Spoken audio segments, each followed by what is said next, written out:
24/7. Even take it with you to the bathroom. Don't leave it behind. So that's from today until the 30th of December, where we're going to be giving away that 5,000 Rand cash.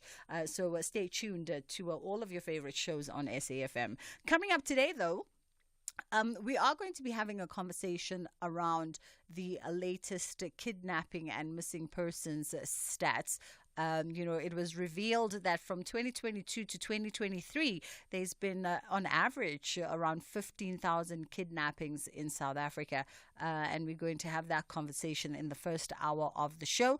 We're also going to be touching base with the folks at the National Biodiversity Institute, who are encouraging you and I to go out and get some fresh air this summer by visiting one of our many national botanical gardens.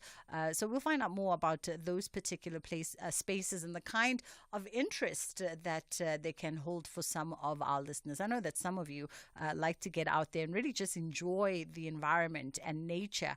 And then on the other side of 2 o'clock, we're going to delve into issues of relationships. And we're looking at, narcissistic characteristics and what to look out for when it comes to those particular types of relationships, and whether or not they can lead to forms of abuse, be it emotional and otherwise. And then we wrap up the show. We got in studio Unomfundo Dlamini, who is a traditional healer, joining us for a conversation, our last conversation of the day. 086 000 2032. That is the number you can call us on, or 061 410 4107. That is our WhatsApp line. Let us envision a nation guided by Ubuntu and characterized by respect, ending gender-based violence and femicide proactively. Stand with me in reclaiming respect in our societies. Let us elevate the voices of survivors and prioritize prevention to break the cycle of violence. Join me, the GBVF Response Fund, and its stakeholders in transforming societal norms that perpetuate abuse and violence by adding your voice to this vital cause. In a world with respect, there is no GBVF. This is an SABC-supported initiative. When business challenges rise, so do we. Because hey, kuningi. Luckily, Bidvest Bank is a bank built out of business. So, customizable services come naturally. And once we get to know you, your ambitions, and the seasons of your business, we can tailor the efficiencies and solutions that help turn your income into the outcome your business needs. Visit bidvestbank.co.za to learn more. Bidvest Bank, banking built for your business. An authorized FSP and registered credit provider. What would it be like if you swapped homes and families with someone else? What would you learn about how other people live or how they raise their children? Could the experience even change your life? S3 is looking for families to take part in the exciting social experiment Wife Swap. In this fun and informative series, wives from very different families agreed to swap homes to enter. Visit www.wifeswap.co.za. Open up new worlds of reality only on S3. Bridget Masinga on SAFM. It is the full circle on SAFM with myself, Bridget Masinga. We're in conversation now with Lizette Lancaster, who is with the Crime and Justice Information Hub and the Crime and Violence Prevention Program Institute for Security Studies out in Pretoria. And we're really just having this conversation. 2 days ago, the SAPS Deputy National Commissioner for Crime Detection, Shadrack Sibia, said that kidnappings for ransom were growing gradually in the country. In fact, as I understand it, statistics revealed that from 2022 to 2023, there's been around 15,000 kidnappings in South Africa. What is necessitating this rise in kidnappings? Good afternoon to you, Lizette. How are you doing? Good afternoon, Bridget, and good afternoon to your listeners. Thanks for having me. It's only a pleasure. Thank you. Yes, we are very concerned. We are seeing that over 10 years, since 2013, there's been a 256% increase in kidnappings reported to the police. What is interesting is that only less than 5% are the kidnappings for ransom that they are talking about. The others are due to other circumstances such as robberies. But we also know that these kidnappings for ransom might be wholly underreported because of the stigma attached and the fear that there might be retaliations or repercussions for the family, or out of fear for, the victim being hurt or recaptured almost if they are freed. But what's behind it, your question asked, is that we are seeing this exponential growth in organized crime syndicates and groups operating in South Africa. Now, we always hear the high-profile cases, the transnational cases, high-profile business people that might be kidnapped because they have cash at hand. We know there have been prominent Mozambican connections. But these are the ones that make the headlines, and they do occur. But what is also concerning is that there are so many copycat kidnappers at local level that either kidnap people when they hijack people or when they just take people during a business robbery or during extortions. So we have to look at kidnapping as almost a proxy for our organized crime problem that we are experiencing, especially since COVID. And kidnapping just in 3 years increased by almost, I think it was by almost like 200% just in 3 years. Sure. I mean, it's scary, when one hears these kinds of statistics, and when you sort of trying to understand as just ordinary citizens, if on average we have, around 45 kidnappings that have been reported to the police, as to the motives behind this, and you say that a lot of it really is attached to other crimes, hijackings, house robberies. So you almost become a victim of circumstance because you are there. You're in your vehicle or you're in your home. Exactly. In the past, when they released sort of the motives for the ones, we knew that about 63% were robbery or hijacking related. The scary one, especially for women, are the rape-related or sexual offences-related kidnappings where people are taken for sexual motives, is about 10%. But there are also very strange things happening in our country. Retaliations or revenge, so this might be between two groups of people, accounted for 7%. Taxi-related kidnappings, can you believe? So it's linked to the taxi wars and that accounted for 6%, with domestic violence-related kidnappings about 4%. Only then comes ransom for 3%. So ordinary South Africans might not necessarily face long, extended kidnappings, but the kidnappings that do occur regularly happen during these other crimes. And they are often called express kidnappings. They're not held for long, but they are equally traumatic because they are sort of a means to an end. For carjacking, for instance, it's when you're driven around to get your access to your bank card. It might be overnight so that people can get access to more than the daily limit. It could be for your banking app. We know of cases where these criminals even open loans on your banking app. So it's not, you are right, it's about 45 on average a day that gets reported. Most of these, or just over 50%, happen in Gauteng, followed by about 20% in KwaZulu-Natal. So these two provinces do make up the bulk of these robbery and other type of crime-related kidnappings. But of course, the ransom ones are the ones that we hear about, that scares us. But we must just be vigilant that there are other circumstances too that can cause us to be kidnapped. Absolutely. And I wonder, Lizette, when we take into account the cases, I wonder, is it a true reflection of what's going on, or perhaps, as you alluded to earlier, that especially in the kidnapping for ransom, where maybe people are reluctant to even come forward. If you're getting kidnapped by people who hold you for a day or overnight to extort your money and then release you, I'm just surmising that there might be a fear in you that there's even a reluctance for you to go and report. They have your ID, they have your address. Lord knows what kind of information they've gotten from you whilst holding you. Exactly.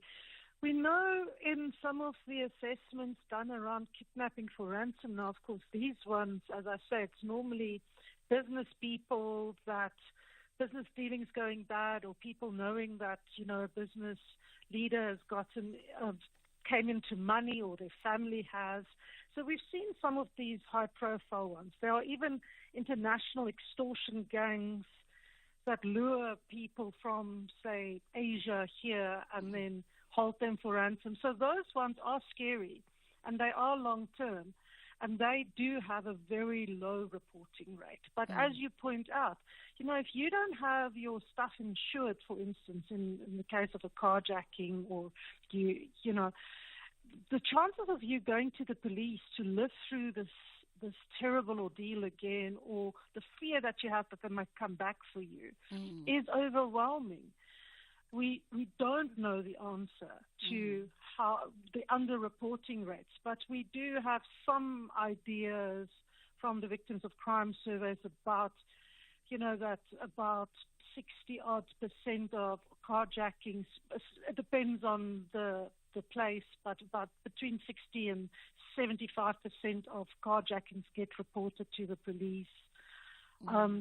So there are those type, but we also know in certain places, like only 1 in 25 sexual offences get reported to the police. And in terms of just the an analysis, I know that as we go into the headline news, I know that the SAPS Crime Registers Office does routine analysis for motives for kidnappings in each of the provinces. Is there a sort of different trends? You mentioned Gauteng and KZN holding the number 1 and number 2 spot. And I wonder if there are different trends, or we are seeing similar patterns in as far as kidnappings are concerned there. Well, it is proportionate. As I'm pointing out, Gauteng with over 50% of the kidnappings also have most of the kidnappings for ransom. So in the last quarter of release by the Registrar's Office, July to September this year, of the 136 ransom demanded kidnappings that were reported to them, 81 occurred in Gauteng, 20 in KwaZulu-Natal. And surprisingly, because Limpopo normally has quite a low percentage, 11 out of 100 that they looked at were in Limpopo, interestingly. But nothing in Mpumalanga, which is also quite unusual, because we know that there are hotspots in Mpumalanga for these type of crimes. Yeah, very interesting. I want to come back from the headline news and maybe tap into how social media plays a role, and if there's a role for social media to be played in instances like this. We saw when the brothers went missing in Limpopo, the Motti brothers, there was a big social media mobilization in trying to get the word out there that they had been kidnapped, they were missing, trying to help locate them and help the family. And I just wonder what the role of social media is in as far as that is concerned. But we're going to get into the headline news. If you do want to weigh in on our conversation, it's 061-410-4107. That is our WhatsApp line, and you are more than welcome to send through a voice note with your thoughts and opinions on this one, or 086-000-2032.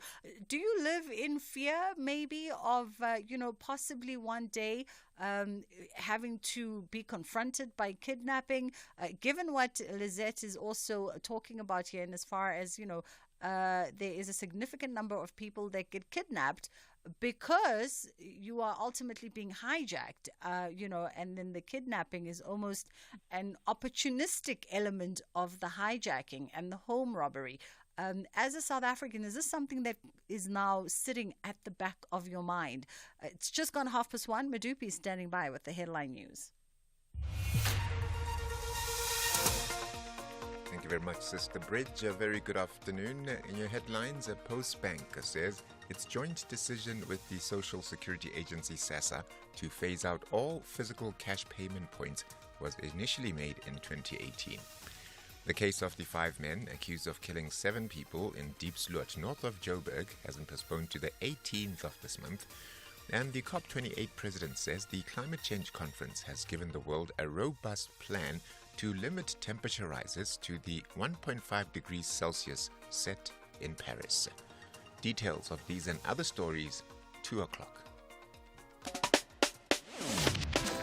Bridget Masinga on SAFM.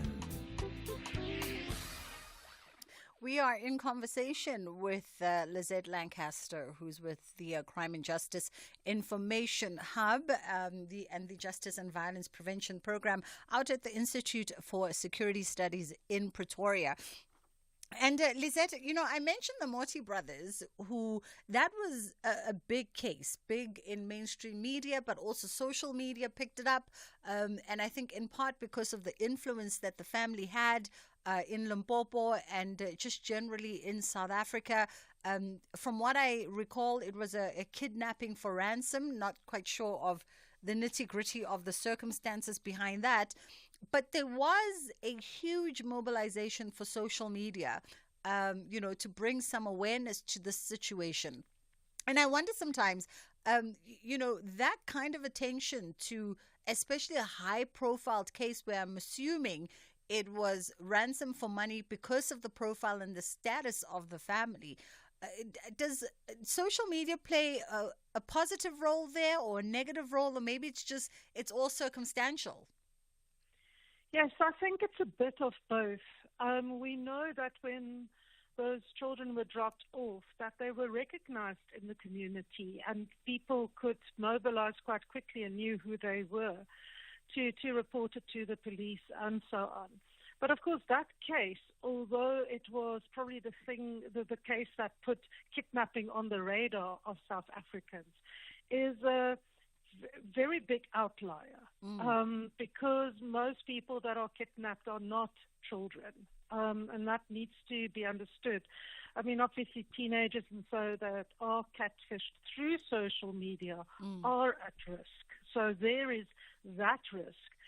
But we know that mobilization through social media, especially when we look at missing children or missing individuals, can really play a role in helping find these cases.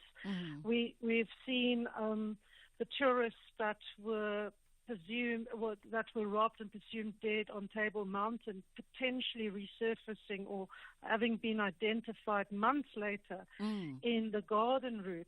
So it does provide some attention depending on the case. But what we've also seen and what is very concerning is the fake news that sometimes go out, where old cases are regurgitated almost on social media, causing frenzies. And then also, then the police chase their own tails. They're looking for people that are not missing or not kidnapped.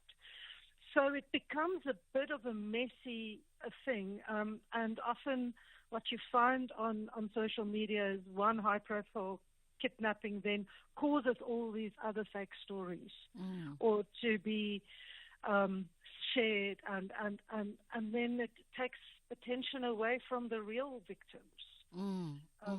So one has to deal with social media in a very responsible way, and that's why official sources and so on are really important, and to fact check the actual cases that do appear on social media. And in terms of what you are seeing and your colleagues who are experts in tracking these kinds of crime, what are we seeing by way of trans-border kidnappings, for instance? Particularly, you say generally children are not victims of the sort of the various kidnappings we've spoken about thus far. But I'm wondering, from a trans-border perspective? So this is where it gets fairly interesting. So we know that there are transnational gangs operating or organized crime syndicates operating. We have seen some kidnappings for ransom in Joburg linked to Mozambican business people or just South African business people. But then when you read in the media, the sort of foot soldiers that do get arrested are, say, Mozambican and South African. So you have that type. You also have some that organize, as I say, there have been some syndicates operating from Bangladesh or Pakistan where they lure people here, keep them here, and then demand ransom from family members overseas. Mm-hmm. But what we are also seeing is an element of human trafficking involved with organized crime. So very often these people that are involved are not just involved in kidnapping. They're involved in drug smuggling or diamond dealing, any illicit good. And that's often where they also find their victims, in markets where people are in the jewelry trade, or even have business dealings that have gone bad, that often mask as a kidnapping for ransom. But what we are seeing is young kids being trafficked from places like Lesotho to work as zamazamas, illegal miners. And we also have seen women and children being trafficked across borders of our, either from our borders to here or vice versa, in the hands of these organized criminals. And as I say, that's why extortion, for instance, is so dangerous, because you're talking about getting territory that now can introduce all sorts of illicit and illegal trade, whether it's gold mining, whether it's copper theft, whether it's drug dealing, and often a combination of all these things. And kidnapping just becomes another form of asserting their power, or of making money, because it's relatively low risk, high reward if you kidnap the right people. Yeah. I mean, you did say, in the beginning stages of our conversation that kidnapping really is a reflection of the crime situation that we have in South Africa. And from what I'm gathering, it almost becomes a byproduct of a primary crime. Exactly. It is very often, as I have illustrated, not the main aim. That's not the actual crime. People want money. They want to extort people. They want to exert power. So kidnapping becomes almost a tool, a modus operandi to achieve their aims. And that is scary in a country where, we've seen a 77% increase in murder, 45% increase in armed robberies over the past decade. To see trends this extensive of almost 300% increase is worrying, yes. Absolutely. Let's leave it there for this afternoon. I appreciate the time with you. That was Lizette Lancaster, and she is with the Crime and Justice Information Hub. It is approaching 22 at 2 o'clock on the Full Circle with myself, Bridget Masinga, on SAFM. And by the way, we are streaming, so not just this show, but all the shows. So if you do want to have a Technicolor perspective of what goes on in studio, and some days you might even be lucky and we have guests coming in and out, you are more than welcome to utilize your data. We are wherever you are, so on YouTube, Instagram, Twitter, you can find us there. Our handle is at SAFM Radio. Alternatively, if you want to use the traditional means of being in conversation with us, our WhatsApp line, it's 061 410 4107, and of course, 086 000 2032. That's the number you can call if you'd like to go live. SAFM is sharing the festive spirit by giving away 5,000 Rand to 10 lucky winners. To enter, SMS SAFM Festive, followed by your name and what the festive season means to you, to 41391. And you could win. Tune in to SAFM throughout December, and we could be calling you. SMSs are charged at R1.50. Free SMSs, free minutes, and SMS bundles do not apply. Terms and conditions apply. Visit safm.co.za for more information. Bridget Masinga on SAFM. All right. right, so let's shift gears now and maybe ingest some kind of, I don't know, enthusiasm for nature.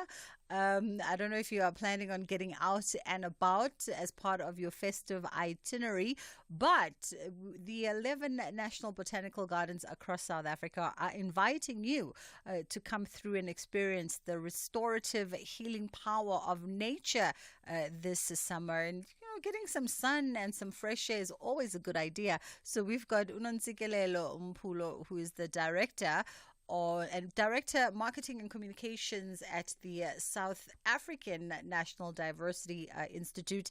How are you doing, Nontsikelelo? You good? I'm fabulous. Thank you, Bridget, and thank you for having me on the show. Perhaps I should have started off by asking, when was the last time you went out and smelt the roses? Well, I'm always in a national biodiversity botanical gardens because I work in the gardens in Pretoria. But my favorite, if I'm allowed to say, is Walter Sisulu. Because it's incredible. That Walter Sisulu circle is great for kids to play in that hot summer. We don't have a pool, but kids can put on their swimming costumes and run through the fountain just as a fun thing to do. And each of the National Botanical Gardens has actually got a very nice feature about them. So I'm inviting everybody to visit the one that's on their doorstep. Let me get a bearing. Is Walter Sisulu the one around Rumsig, that area of life? That's correct. Oh, yes, that is a beautiful one. We have a beautiful hiking trail that's about 3.5 kilometers long. So if you feel like an early morning exercise, then get in there because we open from 6 o'clock. If you buy the tickets for hiking, you can get in there from 6 o'clock because it's hot right now. Oh, lovely. Okay. I definitely will put it on the agenda. So 11 National Botanical Gardens, and I think a lot of us, well, I don't know, maybe I speak for myself, but I think a lot of people probably engage with botanical gardens at a high school level. Schools like to go to the botanical gardens, do some activations. Once we get older, unless there's some kind of concert or something, I find very few people would actually have the ability to point at their closest botanical garden. So the thing that we are saying is that it's nature right on your doorstep. So you can actually visit a National Botanical Garden any time of year. But this summer, we're inviting you to do two things, because we've had a really tough year. So if you want to get into nature and just de-stress without going to an event, you can come into a botanical garden at any time of day and just walking through. Like for me, I'm going to use Walter Sisulu as a reference point because it's close to me. There's a forest trail that people can walk along the river and have just kokomoa. Yes. So for me, that is such an amazing space for just relaxing. And then we've also got at Walter Sisulu from the 15th to the 24th of December, Christmas markets. So you can buy Christmas gifts for your family or just come and hang out with your kids for the day. So, and we've got various events across the whole country, including Kirstenbosch and Pretoria and Thohoyandou even. Yeah. I mean, as you mentioned, Kirstenbosch, a lot of people are going, ooh, when's the next concert?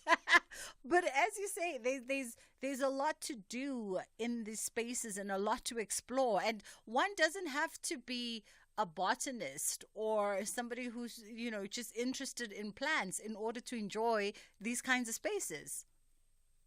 Absolutely. I mean, so what Sandy's job is, the National Biodiversity Institute, is to educate people about biodiversity. But these gardens showcase biodiversity in living color. So what you can do is come and just enjoy and just be. So we have sensory gardens, so you can touch and feel nature and engage with it and let it wrap around you. So that's the thing. You don't necessarily have to be conservation-minded or, want to engage in conservation activities. You can just come and relax. And that's what we're inviting people to do, to just soak in the relaxing nature of the gardens. And, we have manicured lawns so people can have picnics. And like I said, most of the gardens also have hiking trails, but there's paved areas just for a leisurely walk. So there are various things that you can do in each of the gardens. And we try and cater mostly for families, and that's why I mentioned the fountain where kids can run.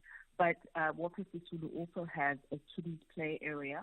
We're also building a kiddies play area in Pretoria, but we just recently opened a outdoor gym at the Pretoria National Botanical Garden, so people, if they want to exercise. Oh, now that should be fun.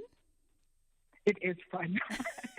I tried some of the equipment myself, and it's quite difficult. So you have to be, fit, because you actually use your own body weight. It's a green gym, so there's no electronic equipment at all. So it's your body weight that you have to lift. So the heavier you are, the heavier the lifting will be. So tell me a little bit as well, Nontsikelelo. I mean, we've touched on, we've gathered Walter Sisulu is your favorite. But I'm presuming if there are 11 national botanical gardens, then obviously they are spread out throughout the provinces in South Africa? That's correct. We actually in 8 of the provinces. We don't have a garden in the Northwest, but we are currently in negotiation with the municipality there to look at opening a garden making it a national botanical garden. It is currently the Haswane Nature Reserve, and so we're just talking about making that into a national botanical garden. The idea is that we are representative of all the 9 biomes that occur in South Africa. And so we want to be in every single province. You will get, sort of a tropical experience in KZN, in the Maritzburg Garden. There also we have an adventure park. So there's also, activities that you can do in the garden. And then in Thohoyandou, you also get, you get the Southansburg, which is a very diverse, rich area. So you will be able to experience that. And then we also then are looking at Hantam, which is a desert garden, and so we're really only open in March and in August for the spring flowers. So the flower season that happens in August is available for people to visit Hantam as well. And of course, Kirstenbosch is our iconic wine, and the concert series that started on the 3rd of December goes on until end of March. So every week, every Sunday, there's a concert there. And we're very, very excited because Leila Hathaway is coming in January, but she's also going to be in Johannesburg. Oh, lovely, lovely. I mean, I must admit, as a Durbanite, I was today old, as they say on Twitter. I was today old when I learned that the Durban Botanical Gardens is actually not the National Gardens of KZN. It's not. The National Botanical Garden is in Pietermaritzburg. Oh, well, it's okay. We learn something new every day. For anybody that... Is doing a comedy picnic at the National Botanical Garden in Maritzburg. So if people want to come through on the 15th of December, book tickets. Comedy is amazing. And so we want people to come and enjoy that. Absolutely. On that note, actually, as we wrap up our conversation, for anybody that wants to locate a garden near them at their province and also have a look at the potential itinerary for the summer that the garden could have, is there a central portal that we can all jump onto? Absolutely. If you go to www.sanbi.org, we have listed all of the upcoming events that are happening during December and January in each of the gardens. So feel free to take a look at that website and keep an eye on all of our social media, Sanbi, sort of Facebook, sanbi.org or SanbiZA, and we'll be posting along this December season. The campaign that we are working on, it's called Nature is Healing, Nature is Fun. So you get to choose your vibe. So we're inviting people to choose their vibe. I love it. Nontsikelelo, thank you so much for the time. And she is a Director of Marketing and Communications at the South African National Biodiversity Institute. So you can log on to sanbi.org and have a look at everything that they've got on the agenda for this particular summer period. And maybe go out there and get some natural healing for yourself and also find your own natural vibe. It's just gone 10 to 2 o'clock. By the way, I'm just reminding you that we are giving away, your share. You could win your share of some much needed money. We're giving away 5,000 Rand to one lucky winner randomly between today and Thursday. So you got to listen to all of your favorite shows on SAFM. And then you have to SMS SAFM Festive, which is one word, followed by your name to 41391. 4139. Don't send it to us on WhatsApp. SMS it to 41391, and remember that SMSs are charged at the premium rate of R1.50. Listen out to your favorite shows, and who knows, we could be giving you a call and giving you an opportunity to walk away with 5,000 Rand. It's not even anything tricky. We're not even asking any tricky questions. Just have your phone with you at all times. It's time for us to get into Kids Corner, which will take us through to the top of the hour. This program is brought to you by SABC Education, enriching minds, enriching lives.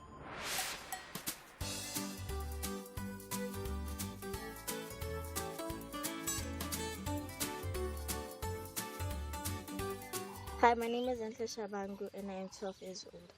During the festive season, what I like to do is go to new places and go to my family members that I've not really seen in a very long time. I feel like it helps me keep busy. If I could learn something new, I would like to learn how to do traditional things in a good manner so I can learn from my elders. The effort that I'm making to learn these African skills is just by watching the people that, like my grandparents, doing it, and I think it really does help in some way. Efforts my great grandmother, who's 88 years old, can also help me learn this skill. Thank you. And I feel like it really is important that kids learn skills from their elders, just so that one day when it's time for them to take over, they're able to take over by doing the right things. Thank you. Bye. Hello, my name is Bridget Masinga. If I could learn something new this festive season, it would be cooking. I help when my other relatives are cooking so I can learn. My grandmother will help me to learn this skill. Hi, my name is Ramin Biaja. I'm in grade 7 and I'm 12 years old. It is the festive season and it is a good time to learn something new since you are not going to school anymore. There is a lot of time to learn new things. One thing I want to learn is how to play rugby. I've been practicing with my friends who also play rugby and are helping me learn the rules, how to play, and practice with me every day. It is a really fun sport that I really want to learn more about. Thank you. Hello everyone, I'm Ushfika Talib. During festive time, it's a time where you can connect with family and friends, but sometimes it gets boring being away from your friends at school. During the holidays, I like to keep myself busy, whether that is going out with friends, or being with family, or even learning a new skill. So, this festive, that's something I want to do. But currently, I don't have anything in mind of a new skill I want to learn, but I hope I do end up finding one. Thank you for listening. Bye. In this festive season, I've learned a very good skill, which is saving.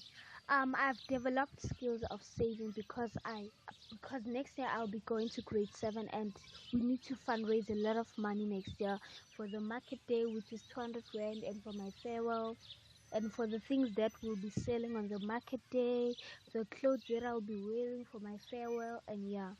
So far I've saved 370 Rand, and which is enough for me to purchase for a 2-piece, and maybe do my hair, my makeup, buy my shoes, and yeah.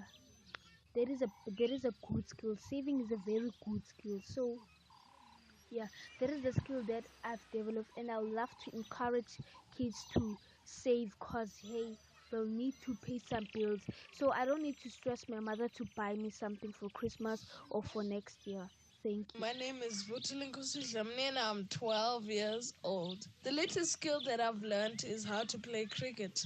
I really enjoy playing cricket because it's fun. I've also learned the rules to cricket. And I think it is good for children to constantly learn new skills. because for kids to grow and understand the world, they need to learn new skills. And I think that the elders and teachers should help with that, because children can't learn new skills on their own. They need the help of their teachers and elders, because you can't learn a skill on your own. You need someone to teach you a skill. Thank you. My name is Katlong and I'm 11 years old. I haven't learned any skill in a long time, but I'm planning on learning how to play guitar, but I still need to buy one. I think it's important that kids constantly learn new skills because it keeps helping them as they grow up, and it will probably also help them in life.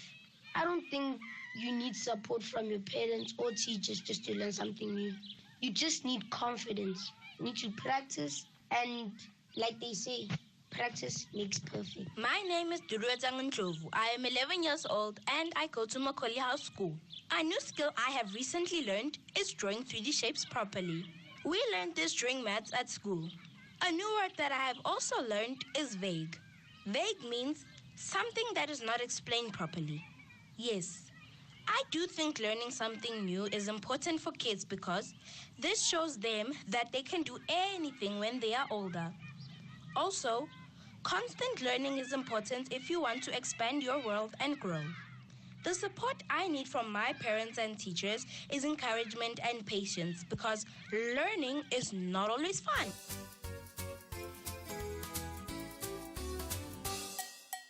The festive season is a time of magic and merriment. Now imagine this season as a grand enchanted workshop where you can have the chance to unwrap a special gift, learning a new skill. Here's why this magical journey is so important. Learning a new skill during the festive season is like discovering a hidden treasure within yourself. It's an opportunity to unearth talents and abilities that you might not have known existed. Whether it's trying your hand at painting, mastering a music instrument, or even learning a new dance move, it's a journey of self-discovery that adds a sprinkle of enchantments to your holiday adventures. Now let's talk about the joy of accomplishment. Learning a new skill is like embarking on a quest, and with each step forward, you collect little victories. It's like a journey of growth and achievement, adding a bright spark to your festive celebrations. Imagine the pride and satisfaction that comes with mastering that new skill. It's like unlocking a personal achievement badge in the magical realm of life. Furthermore, the festive season is a time of togetherness, and learning a new skill can be a magical bonding experience. It's like joining forces with friends or family in a shared quest for knowledge. Whether it's cooking a festive dish together, learning a new game, or even trying out a craft, the joy of shared learning creates lasting memories and strengthens the magic bonds of companionship. Learning a new skill also opens doors to exciting possibilities. It's like obtaining a magical key that unlocks realms of creativity and innovation. You might discover a passion that leads to new hobbies, interests, or even future pursuits. This festive season could be the spark that ignites a lifelong love for something extraordinary. Lastly, let's talk about the enchanting feeling of staying curious and engaged. Learning a new skill is like keeping the flames of curiosity alive. It adds a touch of magic to your routine, keeping your mind active and engaged during the holiday season. It's a journey of exploration and wonder that transforms the festive days into a time of both joy and intellectual delight. So friends, let's embrace the magic of learning a new skill during this special season.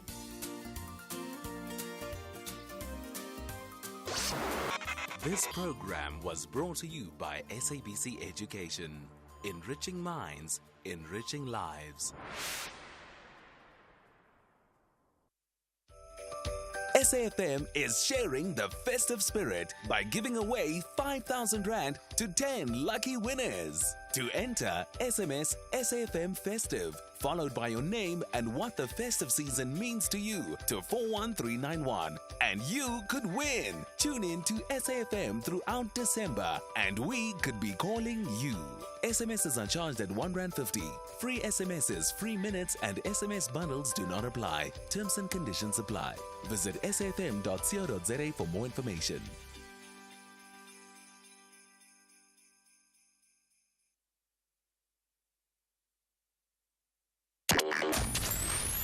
Here, there, and everywhere. FM 107.1 FM in Sea Point. Independent and impartial. This is SAFM News. Top stories this hour. Postbank explains its decision on cash payment points, and the Deep Slot 5 appear in court. A very good afternoon. Postbank says its joint decision with the Social Security Agency SASSA to phase out all physical cash payment points was initially made in 2018. This after the bank announced that grant recipients would no longer use the post office to withdraw their grant monies with effect from next year. However, human rights group Black Sash is concerned that the closure of pay points at Postbank will have a devastating impact on grant beneficiaries. Postbank spokesperson Bongani Diako. Over time, the process has been unfolding where some of the cash pay points were closed, either because beneficiaries themselves have migrated to alternative pay points. So we are now doing what one can call the sweep of the remainder of beneficiaries that are still using physical pay points and the post office branches, migrating them then to the NPS channels. The case of the 5 men accused of killing 7 people in Deep Slot north of Joburg has been postponed to the 18th of this month. The 5 appeared briefly in the Randburg Magistrates Court where their bail application was unsuccessful.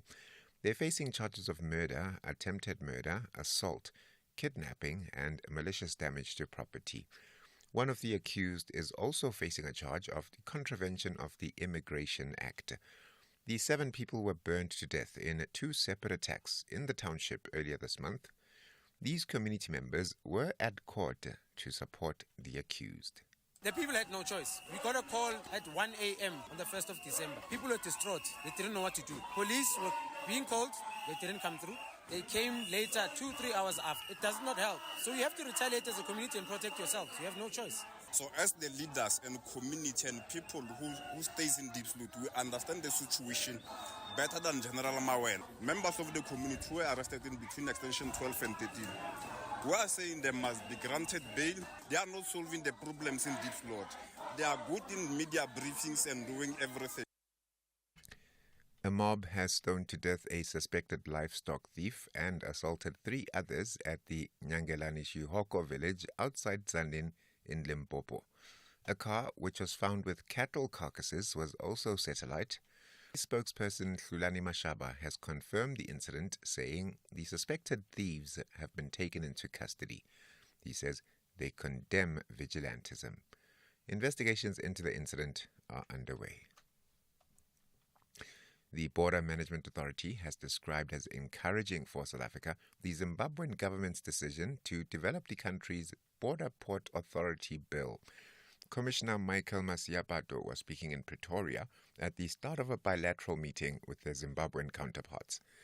The meeting follows reports of undocumented Zimbabweans crossing the Beitbridge border into South Africa. Masiapato says he looks forward to a meaningful working relationship with the Zimbabweans. As a country, we are committed to sharing our lessons on our journey of 15 years towards the establishment of the South African Border Management Authority. We do believe that moving away from a multi-agency approach in as far as border management is concerned into an integrated border management model with a single command and control is the key step towards effective border management. Our focus must be on the legitimate movement of persons and goods across our borders with the intention to grow our economies and ultimately ensure the realization of regional economic integration. The National Sea Rescue Institute has warned beachgoers to be cautious of strong rip currents along the coastline due to a new moon spring tide. Spokesperson Craig Lamberdon says the tide is expected to subside by Saturday. NSRI, lifeguards, police and the emergency services are appealing to bathers to be cautious. Only swim at beaches where and when lifeguards are on duty. Parents are urged to ensure children have responsible adult supervision when they are swimming. Let's keep each other safe. And COP28 President Sultan Al Jaber says the climate change conference has given the world a robust plan to limit temperature rises to the 1.5 degrees Celsius set in Paris. He was speaking in Dubai after delegates adopted the first ever deal that calls on countries to transition away from the use of fossil fuels. It is a plan that is led by the science. It is built on common ground. It is strengthened by full inclusivity, and it is reinforced by collaboration. It is an enhanced, balanced, but make no mistake, historic package to accelerate climate action. The top story at 2 o'clock, Postbank says its joint decision with the Social Security Agency SASSA to phase out all physical cash payment points was initially made in 2018. Headlines at 5:30 for SAFM News. Kimudupima Khalemel. SAFM 104 to 107 nationwide, leading the conversation. Think big on the Insider SA this Monday evening at 6 as content creator Mihlali Ndamase drops some pearls. It's constantly about innovating yourself, upping your game. Learn to spin with T-Will Touch. I'm letting you come and spend a day and time with me. You already know I'm with the king of spins. Watch me do it. And Vuyo Oyiya turns her duk into a work of art. Look where we are today. That's the Insider SA. This Monday at 6. Repeat Saturday at 1 p.m. and Sunday morning at 10:30 on S3. Join us on Afternoon Express Tuesdays at 6 p.m. on S3. As being alone this festive season is what clinical psychologist Lee Mbata is here to help us with. Gynecologist Sherry Lee Franks has tips to keep your digestive and urinary tract healthy. Plus, get genius gifting and fashion ideas on Afternoon Express Tuesdays at 6 p.m. Repeat Sundays at 8:30 a.m. only on S3.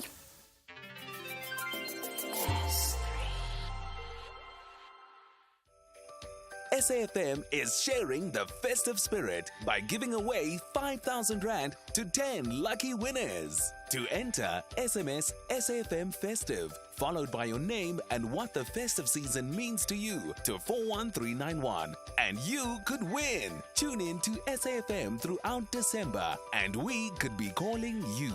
SMSs are charged at R1.50.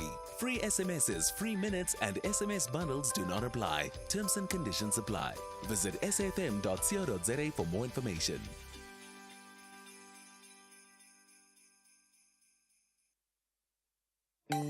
The Full Circle with Bridget Masinga, Monday to Friday, 1 to 3 p.m.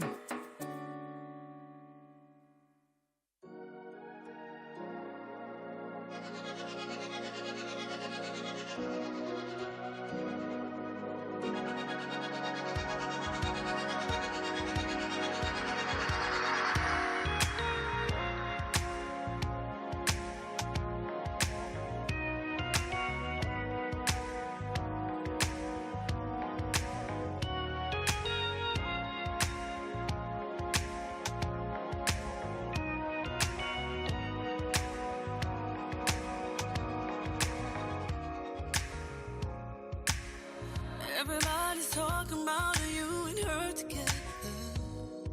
How could you do that to me? Yeah.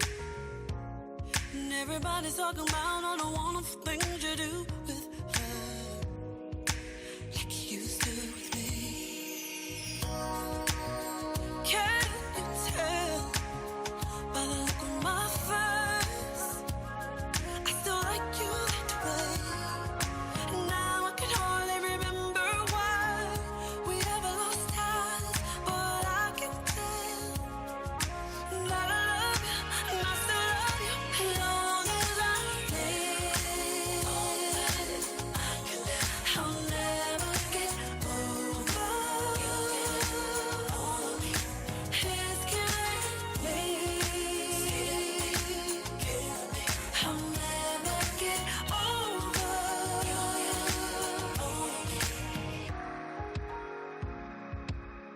If you can't be with the one you really truly love, do the two-step with the one you will.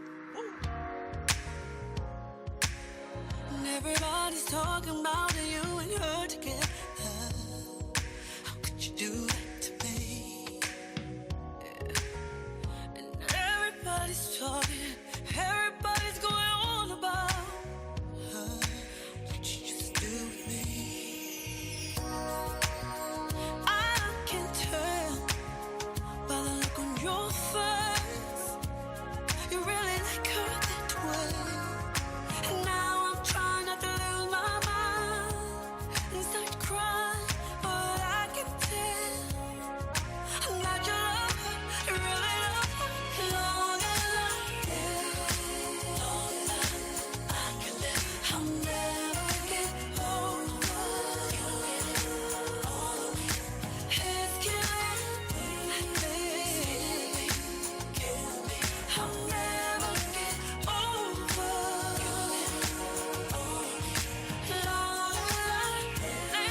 not too sure what constitutes an EP, in the sense, but I think that this constituted an EP and not a full-blown album, because when it came out, if I remember correctly, when we got the CD drops from her record label, it's 8 songs, if I'm not mistaken. It's 8 songs on the album. Sex and Cigarettes was the name of this particular one. Came out in 2018, after we had sort of seen her disappear relatively from the music industry.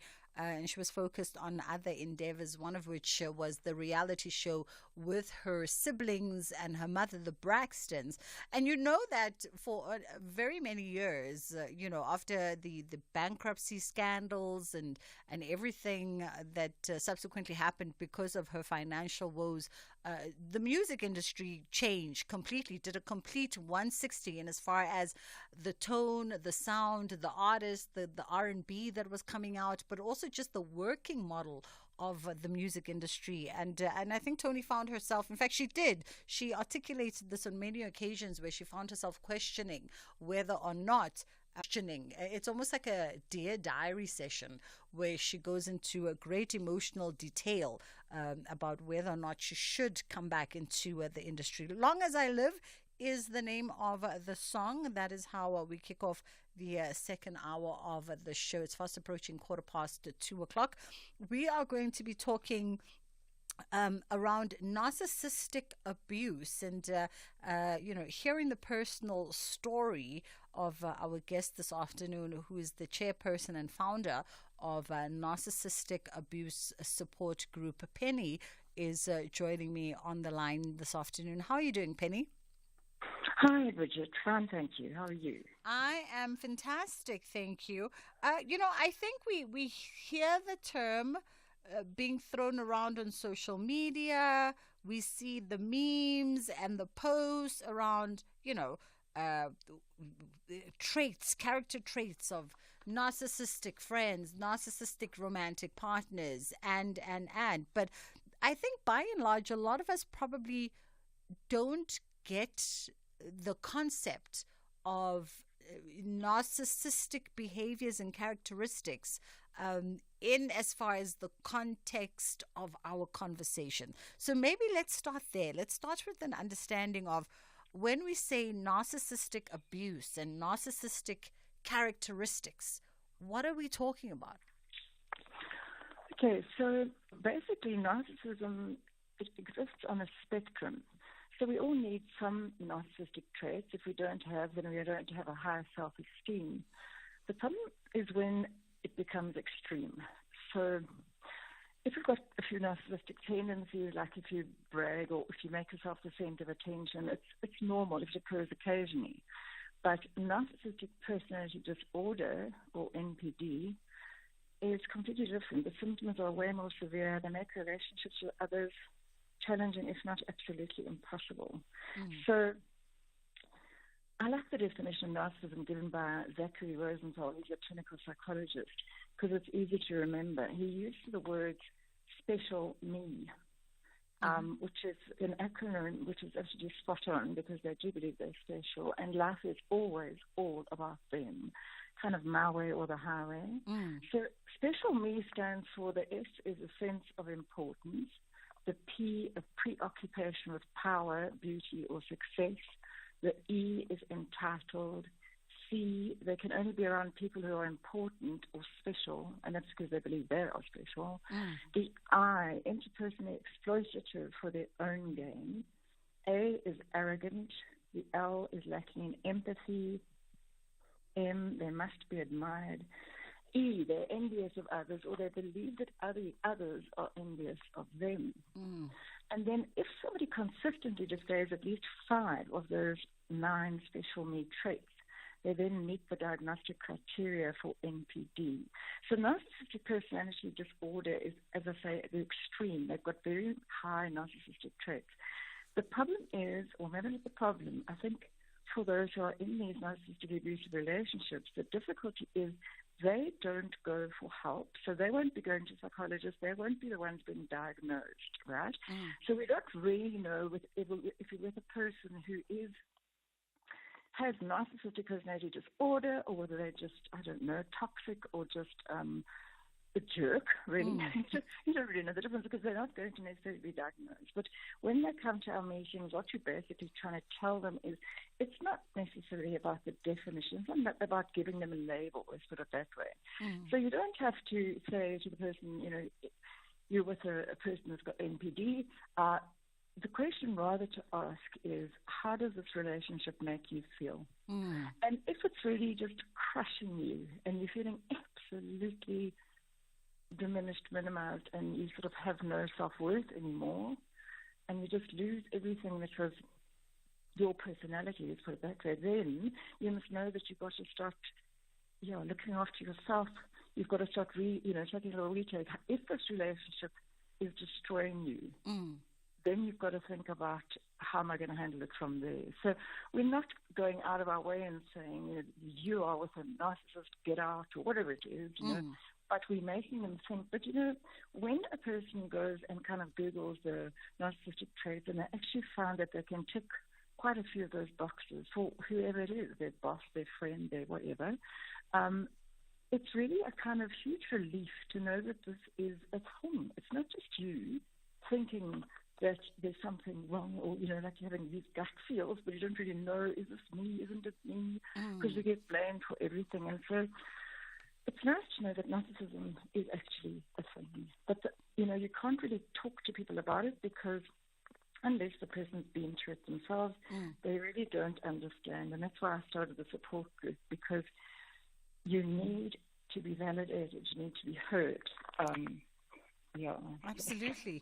Let's take a quick break here, and then I want to come back and continue our conversation with Penny and hear more about your own personal experience, and also try to just get a better understanding for our listeners out there in as far as, narcissistic abuse and what that looks like in our various relationships.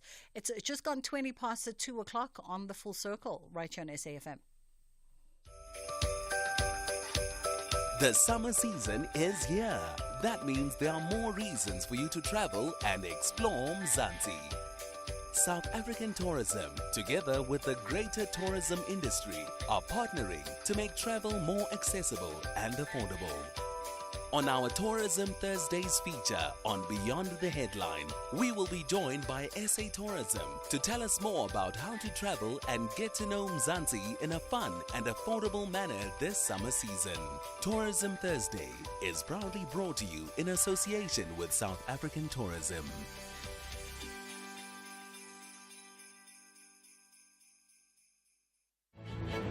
The 22-man battle at Borussia Park is high-level evidence of how powerful 3 points is. Borussia Mönchengladbach and SV Werder Bremen are both in dire need of victory to create a crucial path to the top half of the German Elite League. Who will dominate the 90 minutes? The Foles or the River Islanders? This is the Bundesliga. Football as it's meant to be. Witness the nail-biting clash between Borussia Mönchengladbach and SV Werder Bremen on Friday, 15 December at 9:30 p.m. Live on SABC Sport on DTT Channel 4. Also available on SABC Plus and SABCSport.com. Hashtag We Love It Here. Brought to you by SABC Sport. For the love of the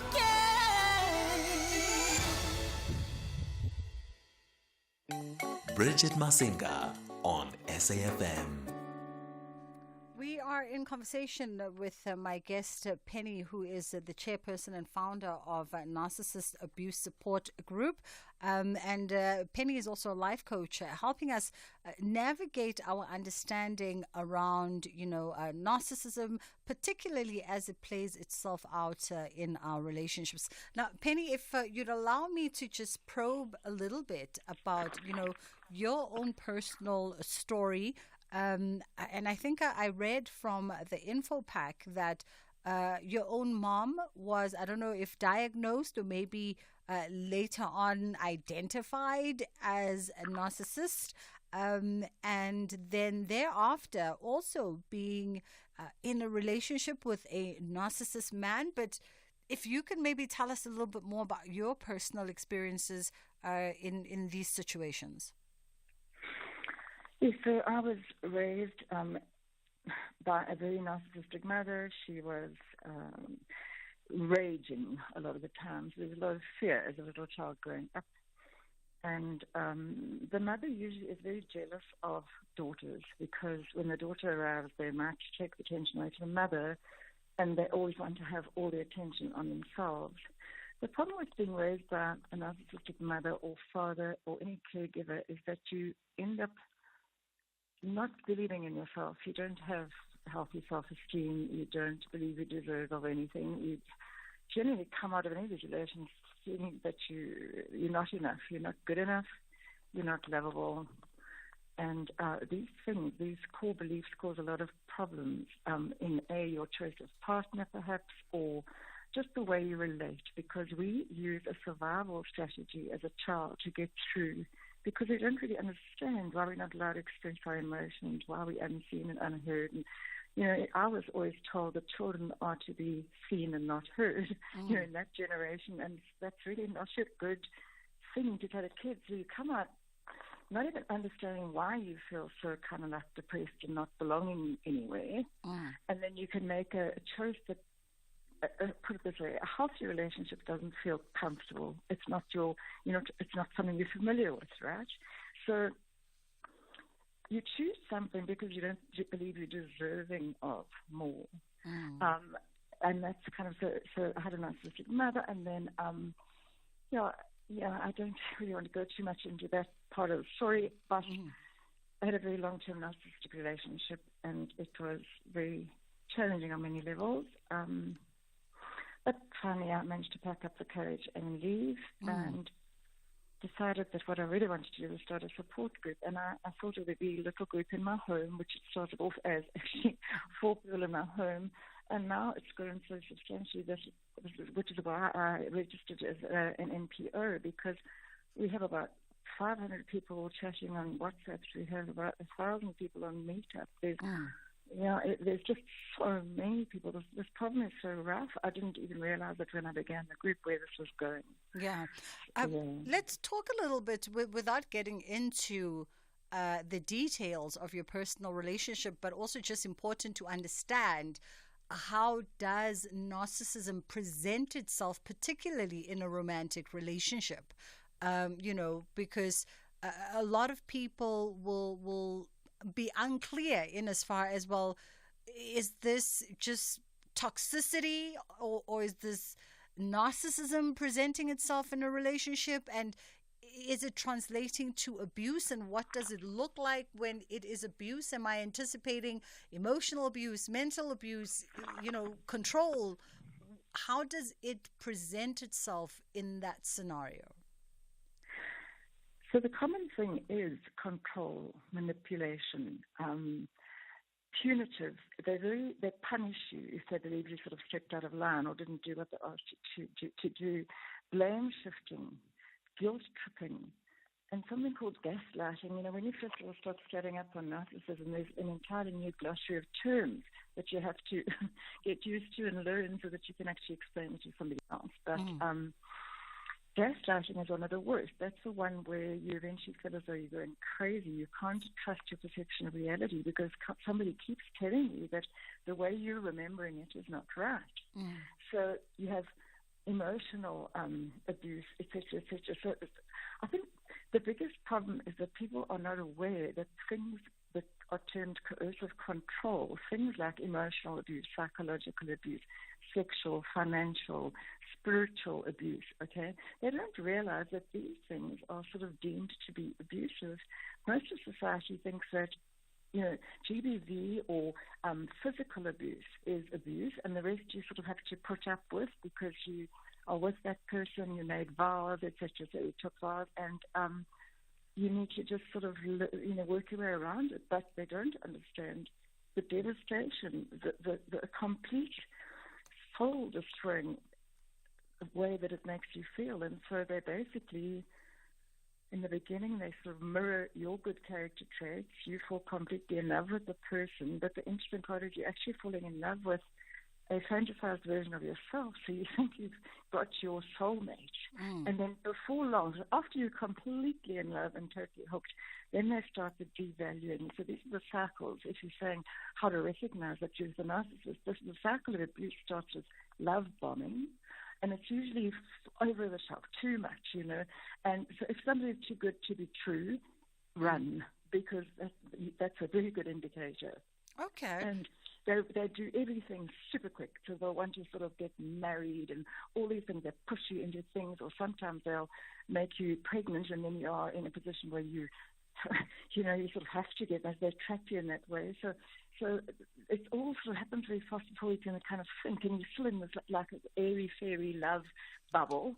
And you make decisions that possibly you wouldn't make if you were more not in that kind of weird state of being love bombed. And then after that, it moves on to devaluing. And that's when they start saying things like, why do you wear that sort of clothing? I mean, who are you dressing for? Or they start, they start criticizing you for your taste or for the things you do or whatever. So they start devaluing you. So having said you're the most wonderful, special, incredibly amazing person ever, you now become this incompetent, incapable, you're always to blame person.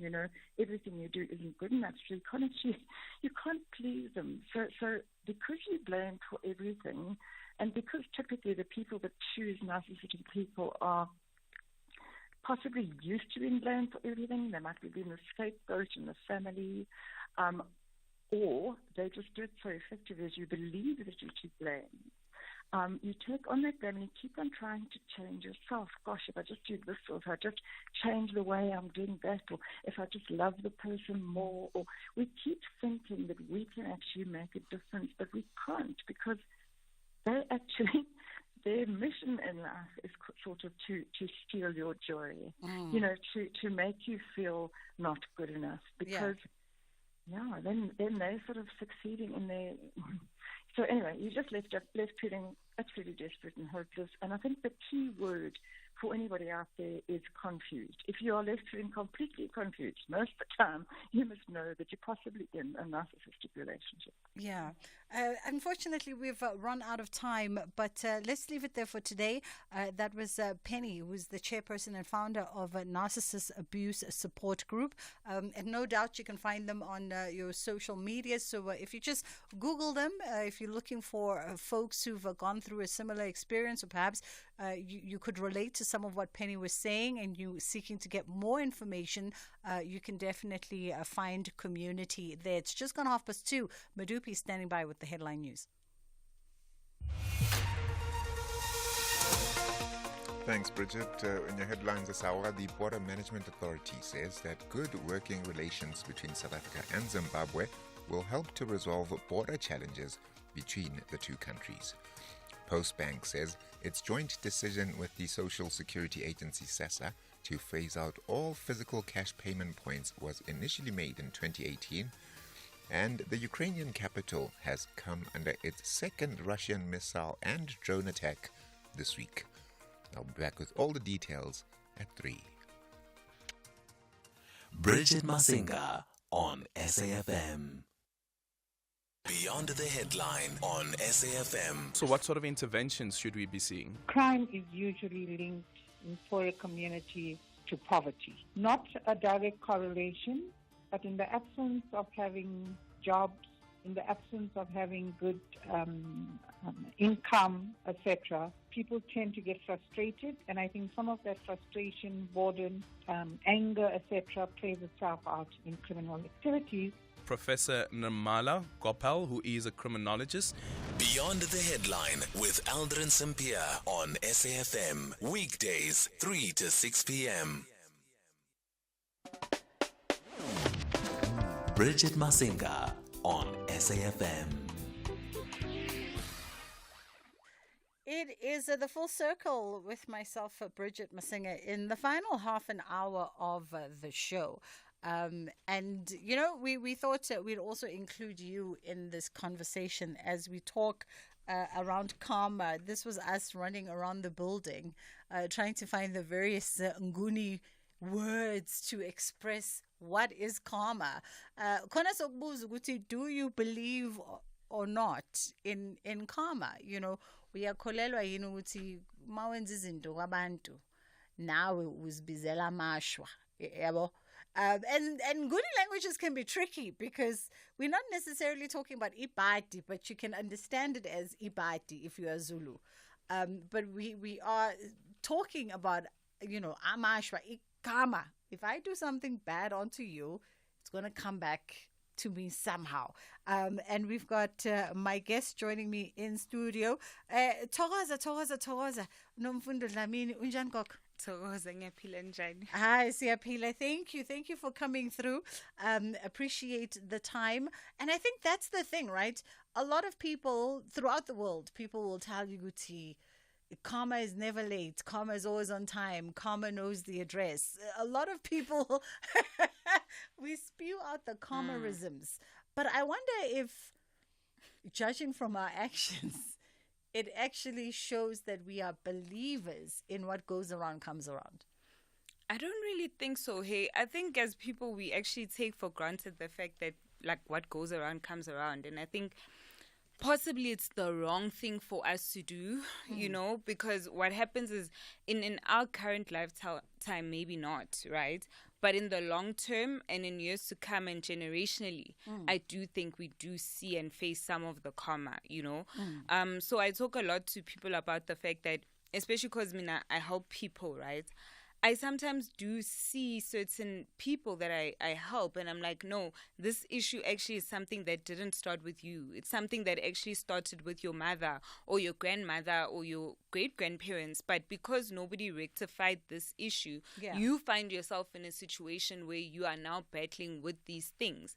And I think the sad part about us is we always look at why I'm having a difficulty, but we never look at it as, did my family cause the difficulty, And I think some of the time as African people, especially, we do need to look at it from that perspective. Like, what is it that maybe my mother or my grandfather or my grandmother did to get me into the position that I am in now? Yeah. Did or didn't do also, Gogo, because that's the other thing, right? Once you start tracing it back to like you said, that generational karma, it causes a whole bunch of questions. But then does one need to be African, specifically black, to believe in that kind of system of karma? Sure. So not necessarily, right? And I'm going to introduce a completely different theory. So there's this theory called past life cellular memory, which means that even if, for example, I slaughter an animal, right, there is the belief that the animal is able to actually store that memory into its cellular, let me say, genetics or memory, and be able to transmute that into the next life depending what it comes back as. So this is the belief that, like Mina, for example, as a healer, I slaughter animals. One day I could get murdered and not understand where that came from, but really it's because for most of my life, that's sort of what I did to animals. So when the animal later comes back and it becomes a human, it gets to do the same thing to me. And it doesn't matter what race I am or what cultural grouping I'm from. Yeah. I never thought about that. I know, it's crazy. But also I think, as I sort of poke holes in my own question, because spirituality is something that many races believe in, I think all races believe in some kind of spiritual, right? Then ultimately you believe in the reincarnation of a spirit.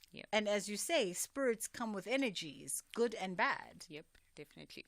So I think the other thing about reincarnation that is so interesting is that because Spirit Valley doesn't resonate with race, you could come back even as, just the notion of us, especially as healers, right? We go into the training and people assume that because I'm a healer, it's because my grandmother or my grandfather begai sangoma. But they could have been a tarot reader. They could have been something else. In this life, they just come up and they do become maybe the African sense of who I am. But labo bantu labo, you can almost always see the traces of difference in them anyway. And I think it's actually very interesting how spirit does move and transcend and is able to impact us in those ways. Yeah. If you want to be a part of our conversation, 086 000 2032, 061 410 4107. That is our WhatsApp line. Feel free to send through your voice notes. We always encourage voice notes because we also kind of want to hear what you sound like. And we don't want to misinterpret you. So send us your voice notes. You are more than welcome. We're talking about, karma and how... Do you believe in karma is the question. Do you believe ukuthi izinto ziyabuya kuwena as umuntu for whatever reason, good and bad? Or perhaps there's also the argument in the day that we live in where people go, karma is something, karma's lost the address. You see it on social media pages. People are like, karma's lost the address because we see the way the world is now. There's so much negativity. There's so much bad energy, and there doesn't seem to be, because if karma is the one way we understand is a balancing out of the yin and the yang, the good and the bad, but there seems to be so much of the negative and the bad that's superseding everything that sentiment of karma just it forgot where it's going.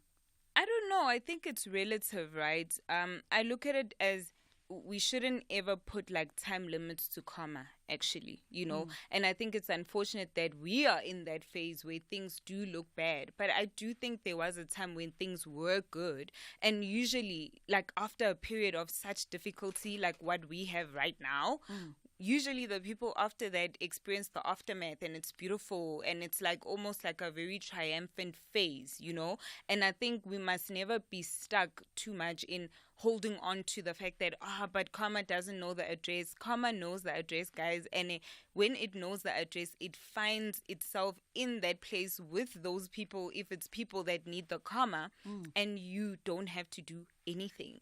It will just arrive at that moment in time, and you sit there and cross your arms, and you're like, really? Is this really happening? Yes, but it could take years. That's one thing that I can tell you, can take years. Because also, I guess, to sort of jump on your point, we may not recognize it as amashwa, it's ipati lako, livela there because of that action that you took or because of the words that you spoke against my name in that moment. But maybe it's because of what you did to Gogo Nomfundo, and now it's, And I think that's why, as humans, we just need to be cognizant of how we behave, don't ever treat somebody badly and assume that is not going to land somewhere. The whole ethos actually of being human is to treat other people kindly and to be good to other people. And I think we often do a lot of things not really thinking about that, but we actually really should be. So if anything with karma, I think just always try and stay on the good side. You can't be perfect because you're human still, but I think we must always be cognizant of how we treat others and what we do, because it does actually play a role. Yeah. Our lines are open on WhatsApp, 061 410 4107. Feel free to share your perspective on this conversation. In fact, let's jump onto WhatsApp. Hopefully all things are systems go today, unlike yesterday when it was giving us technical difficulties. Let's hear what's on your mind. Good day, Sakina and Tawaza Gogo. Yes, I believe in karma. They say in isiZulu, amacala abantu abadala ahlela ey'nganeni. So yes, I really believe in yes. Thank you. I'm new from SAFM. Okay, we forgive you because Sakina wrapped up at 1. It is Bridget. Sakina is on between 12 and 1. And of course, you're hanging out on the full circle now with myself, Bridget Masinga. Let's take a quick break here. Aldrin St. Pierre is in the building. And then we come back. Here's another question for you. Do you think, and Gogo sort of alluded to this a little bit earlier on, do you think that children have the ability to rectify and correct their parents' karma? Are you able to go back into your lineage and correct the karma so that moving forward in the next generations, sishiya lawo mabhadi behind us. But let's take a quick break here. We'll come back. Ukoko will expand on that for us. And I think I peep Aldrin coming through to tell us what's coming up on Beyond the Headline. SAFM is sharing the festive spirit by giving away 5,000 Rand to 10 lucky winners. To enter, SMS SAFM Festive, followed by your name and what the festive season means to you to 41391. And you could win. Tune in to SAFM throughout December and we could be calling you. SMSs are charged at R1.50. Free SMSs, free minutes and SMS bundles do not apply. Terms and conditions apply. Visit safm.co.za for more information.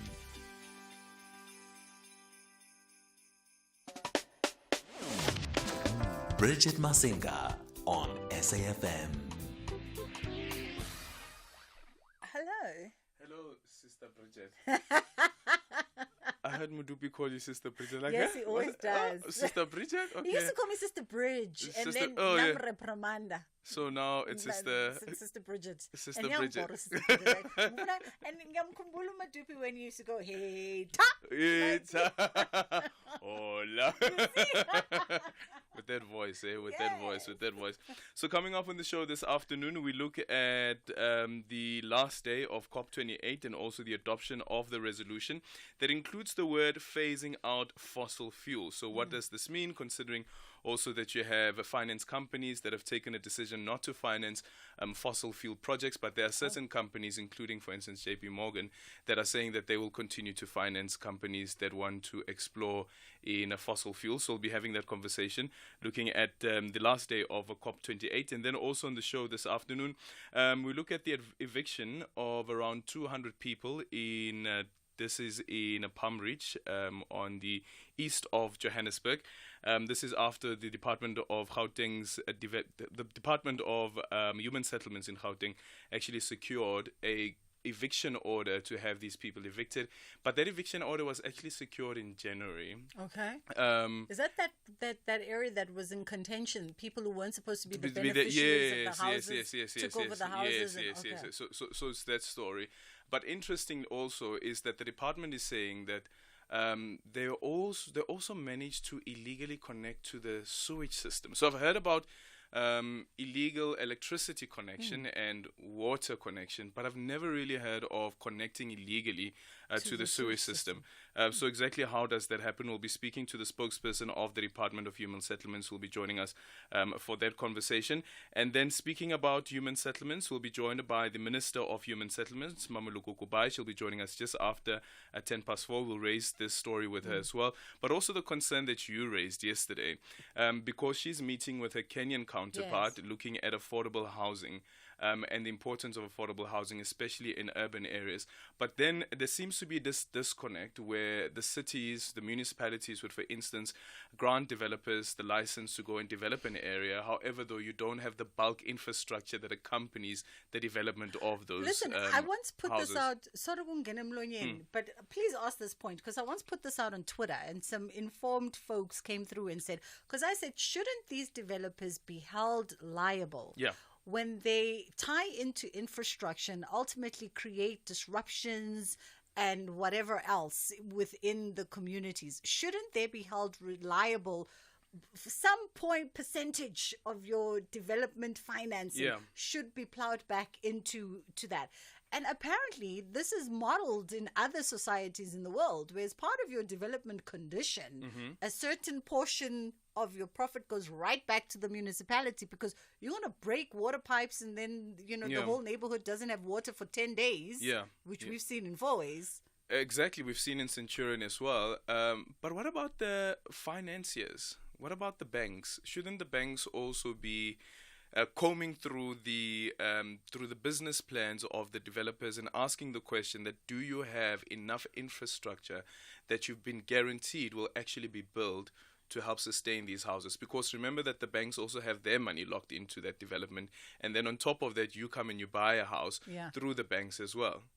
Hey, but it's a whole lot of conversations. Because as you're talking, and I want to get back to Gogo, because as you're talking, I'm remembering the expose that was done by the great Derek Watts many, many years ago in Johannesburg, Gauteng, talking about how a lot of developers are raising up these houses without necessarily having the permits to do so, whatever it is, Yes, that whole yes, process. yeah. Because there was a whole backlog, from town planning and whatever. So developers were just going ahead willy-nilly and doing whatever.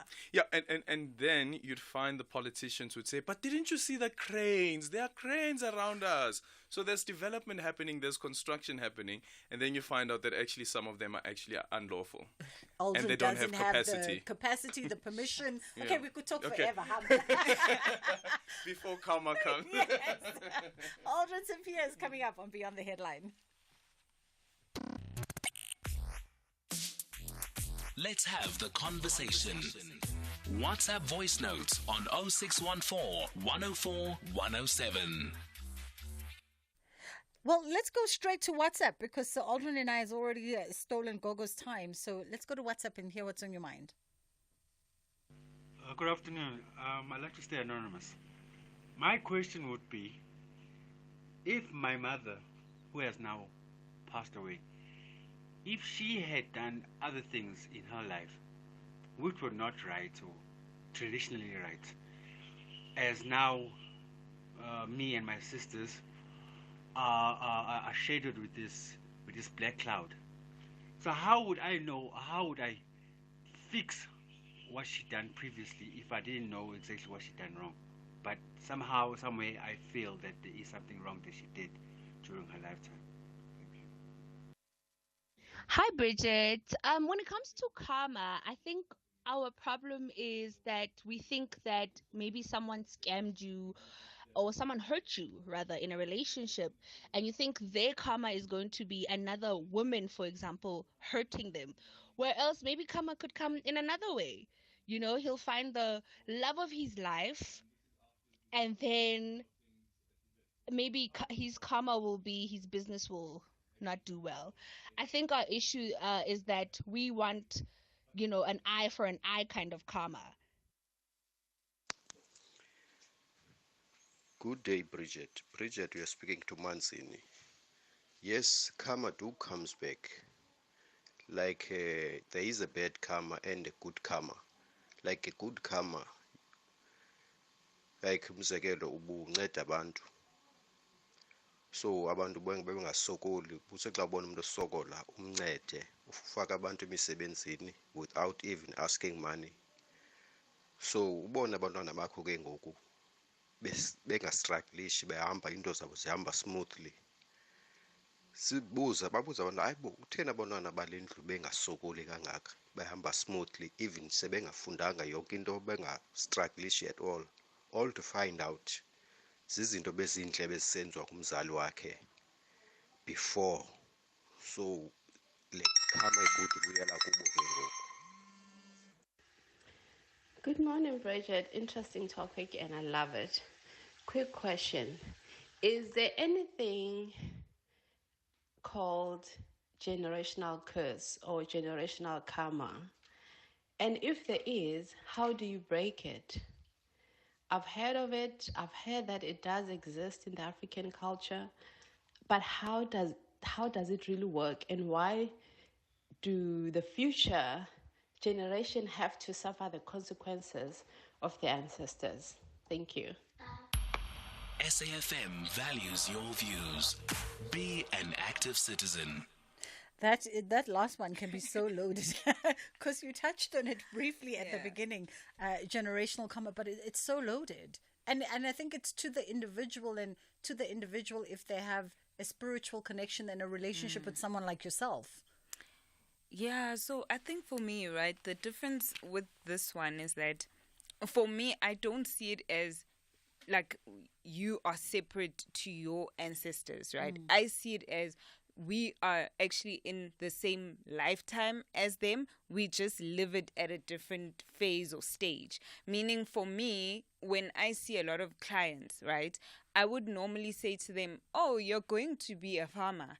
But the reason you're going to be a farmer is because on a generational perspective, that's what your family has always done. You were born into this. And so as a result of that, this is who you are. So even people who have certain struggles, sometimes someone will be like, I've got bad luck. I'm like, no, you've chosen the wrong network for you to focus your entire life on, which is outside of the network that you were born into, right? And I think this is where, as human beings, it's so nice to be able to open yourself up and widen yourself up, right? So the Indians have what is called a caste system. And for me, that is the closest thing to what I've been able to see in my Ndumba space, where I actually do see a correlation between the family that you've been born into, or rather the caste you've been born into, and a lot of the things then that you then face in your life, you know. So for me, it's like the counter of that argument would be then, for example, Mina, I'm a healer, right? And I joke a lot about this, that I do come from a family of healers, but likewise, my dad was a gangster. Yeah. You know, so because of that, I would be expected to do more in healing and to sort of rectify that by helping certain people out. The question is whether or not you as the person see it as an issue for you.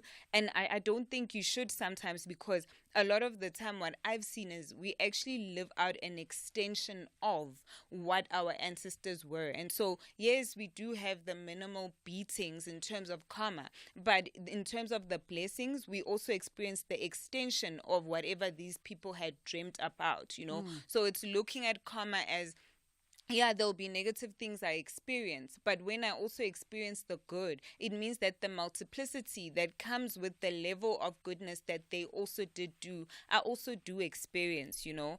I think just the one other voice note stressed me out, because this guy is saying, so if, for example, my parent was a bad person and you know, I feel like that sometimes as well, like, Yazi, maybe I go through certain things because of my dad. And I think this is where, on a cultural level, you do need to study your own culture, your own lineage, and figure out how it is that you cleanse those things, you know. And every time you do these practices and you try and you cleanse these things, make sure that somehow on a spiritual level, you do get the response that does say to you from your guides that we have heard you and we do receive the cleansing that you've done. Don't like assume ukuthi because I went to a healer and I did a cleansing, then that's okay. Like, set intentions and make sure that you get responses to the intentions you've set so that the outcomes do look better. And I think you'll know. Yeah. Ooh, you're not the first gogo to say that, you know, the underground gang has a way of responding to you, of responding what you call intentions. You know, if you do something, they will show you that it has been received or it has been communicated. Always. And I think the thing is, we look at the signs, like most people will be like, no, but I don't dream. And I'm like, no, but the answers could be in physical people around you. Suddenly you've sort of even had this conversation and suddenly people respond differently to you because you've now put it out in the universe that there's an apology that I want to put out. And suddenly things do change, but because your intention was put out, the universe already automatically should start showing you signs. So the other thing, I think, don't always look at dreams as the direction that you should go. Look at waking life and understand that actually coincidences don't exist. As she laughs. Yeah, no, guys. Coco, no fundo, you're like, no. It happened on purpose. Yeah. Whatever it was. I mean, our time is fast. It's run out, and I think we could indulge this conversation forever, because also our last caller brings up the other perspective of karma that we don't think about is you may not get the immediate reward now for yourself as a person, but it might come back in the best of ways in generations, you know, ahead of you. Yeah, and I think the other thing that this caller must consider is, like, for me, things like the relationship karma, no, that is like usually very light, you know. I think what is wider and what you should look at is like things like the growth in your family, in your lineage, because losing a relationship, I think, is painful, but overall, on a holistic level as a person, are you growing? Do you see that where you've maybe lost out on a relationship, other areas of your life are actually working out? And I think the issue with us is that we always focus on the relationship aspect, but if you have food right now in the current climate, if you have a roof, if you have a car, those are all signs actually that from a karma perspective, you've done something right. You know, just the basic level of provision that we can sometimes have that other people don't have, that already shows you, like, in a sense, okay, where am I from a karma perspective? And I think those are the people that sometimes you need to sort of look at to say, when I am struggling deeply, then I should be looking at this from a root perspective to say, if I had to do a root cause analysis of where this stems from, what is it? You know, and I think abantu abaningi, this is where the healers struggle to help them, because if you are able to analyze the root or the source of someone's issues, then you've helped them for good. They don't have to come back. Absolutely. And as some healers have said, we see a lot of healers on social media, and they say sometimes, especially our voice note on relationships, sometimes the good karma is waiting for that relationship to close. Yep. And then everything good comes. Yep. Because now your underground gang is saying, that person was not even for you to begin with. Yeah, and I think also it could be that these are lessons that you needed to learn, because outside of that, as human beings, there's lessons that we need to learn. There's traumas that we need to heal. And the more that you heal those traumas and the more that you learn those lessons, the more you grow as a human being, and you can now reach what you call the state of being your higher self. And as soon as you've now reached that, then in the language of the tarot people, you can then reach your 10 of Cups, but without going through some of those lessons, you're almost always going to be just in the middle and consistently conflicted. And I think the point of life as a spiritual person is to sort of find yourself as a higher being and get to an end state, And I think because we don't look at life like that all the time, we don't realize that actually a 10 of Cups is me just being at peace, with or without somebody else. Gogo, let's leave it there. Madupi is already looking at us going, the news are coming up at 3, but we appreciate you. Thokoza Gogo, siyabonga ukuthi ufikile. Let's wrap it there for today. We'll catch up with you again tomorrow for much of the same. Madupi is going to bring you the 3 o'clock news. Inshallah, God willing, we get to do it again.